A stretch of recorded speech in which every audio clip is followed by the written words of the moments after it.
Келесі статистикалық есеп балалар бұл анау frequency density дейді ғой. Былайша жиіліктің тығыздығы туралы. Бұл да біз 11-ші класстарда өткенбіз. 12-ші класста балалар экзаменге жақындағанда кішкене ұмытып қалады. Мына жерден де гистограмма болатын болса, мынау frequency density, яғни жиіліктің тығыздығы, былайша айтқанда қазақша тұрады ғой сіздерде. Жиілік тығыздығы деп тұрса, деп тұру керек. Тығыздығы. Маған мән беріңіздер балалар, мына масса, сен ағылшынша білесіздер. Мына жерде барлық осындай есептер 4 балл емес, 4-5 баллдық, бірақ енді оңай есептер. The incomplete histogram table show, таблица беріліп тұр. Use information, гистограммды қолдана отырып, мыналарды толтыр дейді. Енді міне 0-ден 1000-ға дейін 16. Қарап көрейікші, өзіміз көріп тұрмыз, мына 1000 ғой. 0-ден 1000-ға дейін, мына жақта бізде берілмеген, бірақ 16. Шамамен мына жерде клеткаларды көрініп тұрады. Допустим, пока 1, 2, 3 бөліктерден 4, 5, 6, 7, 8. Былай қарағаныңызда 1, мынандайдан 1 өтір. Бізде frequency мынаның ауданы, 0 мен 1000-ның ортасында тұрған ауданы 16 болу керек. Сонда мынаның каждый неге тең деген сөз. Мынаның ауданы 16 деген ауданға сәйкес болу керек. Көрдіңіз бе, мынаның ауданы 16 тең 0-ші ауданы 16 болу керек. 16 тең. Енді мына жақта көріп тұрмыз, мынау 1 бөлік. 1 бөлік көбейтілген неше бөлік былай қарай. Енді бір жердегі 16 болу керек қой енді. Frequency density. Сондықтан мынау общий 16 болу керек. Мына жерде көріп тұрмыз, каждый 8-ден, яғни как минимум мынау 2, 4, 6, 8, 10, 12, 14, 16 болу керек мына жақта. Міне осыдан біз байқап алдық нәуір нәрсені. Түсініңіздер ғой, да? Frequency мынаның ішінің ауданы былайша айтқанда. Density, frequency density бізде міне мына тұр. Осы 16 тең. Мынаны көріп тұрмыз біз бір бірлік мыңдықта. Бір бірлік деп алдық міне мыналарды. Көбейтілген ол. Яғни каждыйымыз мына жақ 16 болу керек. Міне нәуір жерде ұққанымыз. Қазір міне 16-ны 1000-ға көбейтсем, 1 деп алайықшы. 1000, 2000, 3000, 4000 деген сияқты болады ғой. Мыңдықтарды бірлікте деп алайық. Сөйтіп мынадан біліп қойдық. Екіншісін тексереміз енді. 2 мен 1000 мен 2000 ортасы. 1000 мен 2000 ортасы бұл өзі бір бірлік. Мына жерден қарап отырмын, салыстырмалы түрде 16, значит, мына жер бізде 18 ғой. Солай емес пе? Значит, мына жер frequency уже 18 болады. Біздікінен жоғары. Ақын 2000 мен 4000 ортасы. Мына жерде 2 бірлік. Міне 1. Бұрынғы қалғанда 2 есе үлкен. Бірақ мына жерде 10 деп тұр frequency density-міз. Значит, мына ішіндегі сандар ол 10 көбейтілген 2, 10 көбейту 2, ол тең 20 болу керек мына жерде. Бір бірлік емес. Түсініңіздер ғой, да? 20 мына жерде. Енді мынаны тексере салайық. 4000 мен 6000 ортасынан. 4000 мен, мына жерде жазылмаған екен, өзіміз қойымыз керек. 4000 мен 6000 ортасында 2 бірлік. Бірақ мына жерде 14-тен тұр дейді frequency density. 14-тен нәуір жерде тұр дейді. Ау бізде.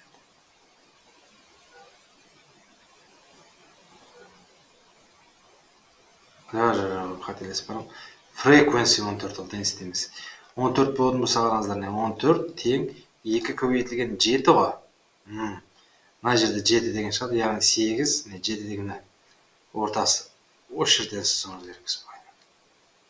Сызып, былайынан белгілеп қойымыз керекпіз. Мынаның общий ауданы бізде 14 ішінде көрдіңіз бе? 14 дегеніміз ол 2 жердегі, міне 2 жердегі, былайша айтқанда мына жерде көрсетіп қою керек 7 екен. 2 жер 7 14.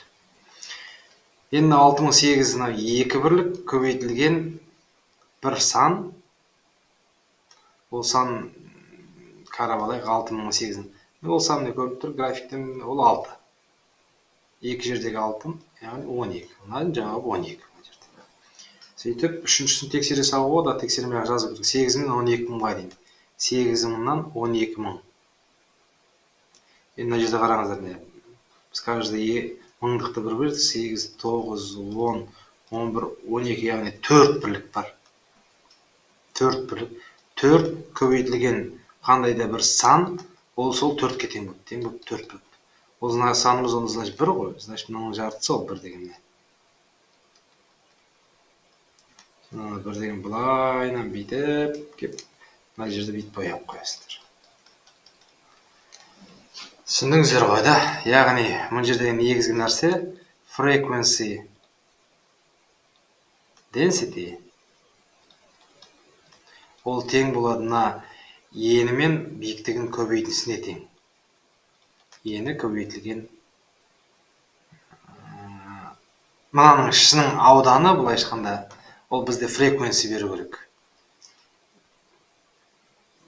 Яғни frequency density тең болады былайша айтқанда мынау frequency бөлінген width дей салайықшы онда. Мына жерде өздеріңіз көріп тұрсыздар, мынаның ені 1 бірлік, а мынау density frequency 16 болып тұр. 16-ны 1-ге бөлсем, frequency density 16 шықты. Екінші қарайық, мынаның ені 1 болып тұр, frequency біз мына жерде қарап тұрмыз, ені 1 болып тұр, бірақ биіктігі бізде мына жерде бағана қараймыз, 16-мен салыстырғанда келесі сан 18 ғой. 18, яғни frequency density 18, ол тең frequency бізде табу керек неше бір. 18-ді 1-ге бөлген кезде, сондықтан мына жер 18 болып тұр. Мына жерде ені 2 болып тұр. Үшіншіде міне, көріп тұрсыз 10 екенін. 10 көбейтілген 2 тең 7 болады. Бұл frequency. Түсіндіңіздер ғой, нөмір формулаға байланысты. Осылар дұрыс толтырсаңыздар болды. Use information Instagram контакты. Екеуінде бітіріп тастадық. Нөмірлерді обязательно сызып, балалар нөмір 7, 8 немесе мына жерде 1 екенін міндетті түрде көрсетіп қойыңыз. Осындай бір 4 балдық. Мен ойымша, мынаны толтырған үшін 2 бал, мына жерде толтырған үшін 2 бал. Осындай гистограмма сызып үйрендір.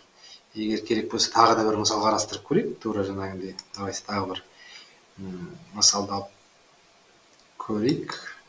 Жаңағы есеп екен. Мына жаңағы есеп, басқа бір есеп алып көрейік. Тура жаңағыға ұқсайтын бір есепті алайын қазір.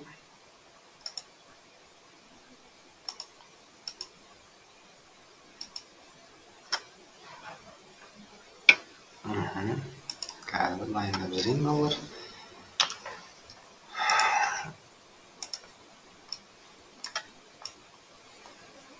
Таблицаны аяқтаймыз. Сосын гистограмманы аяқта деп тұр. Сол гистограмманы да аяқтаймын. Гистограмманы тағы түсіріп алайын.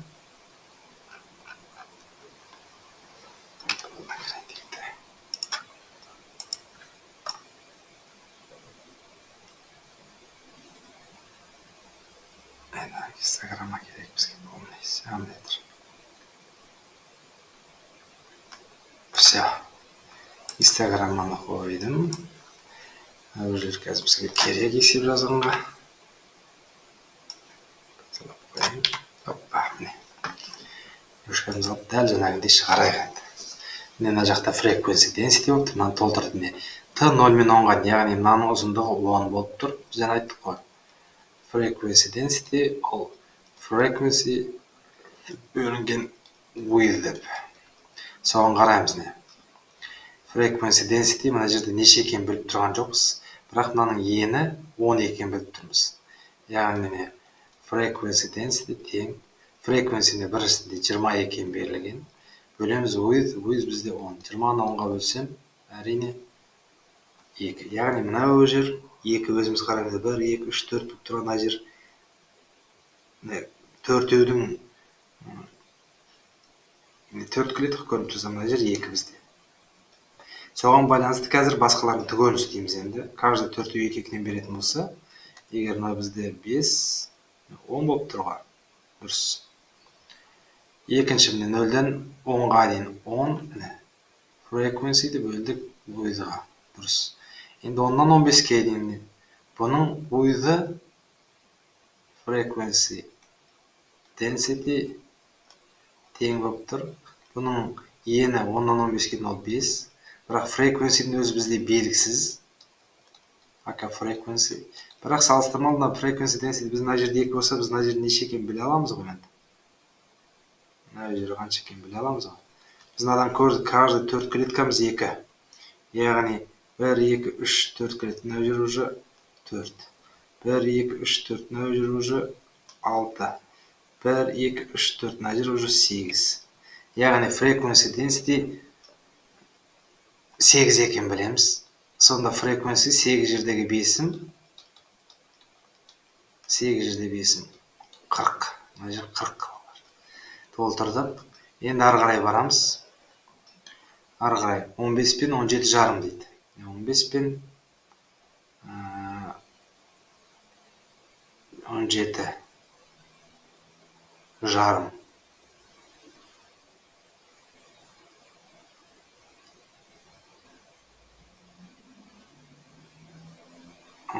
Мына жер 17 жарым не.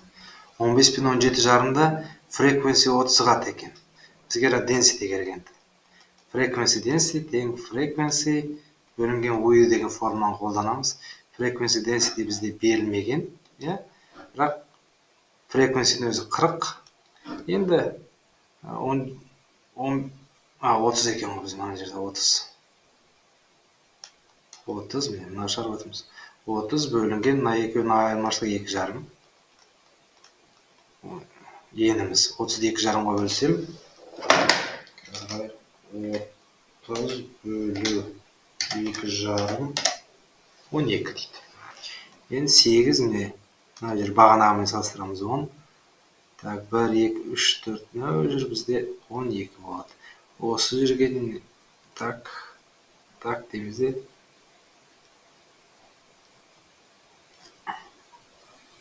Бүйтіп гистограмма салып қоямыз міне.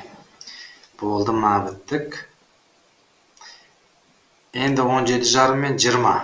17 жарым мен 20 аралық тоже бізде білеміз. Бағанында 2 жарым дейсі. Енді 40 дейді. 40-ды 2 жарымға бөлсем 40 бөлу 2 жарым 16. 12 1, 2, 3, 4. Мына жер 14. Дұрыс қой.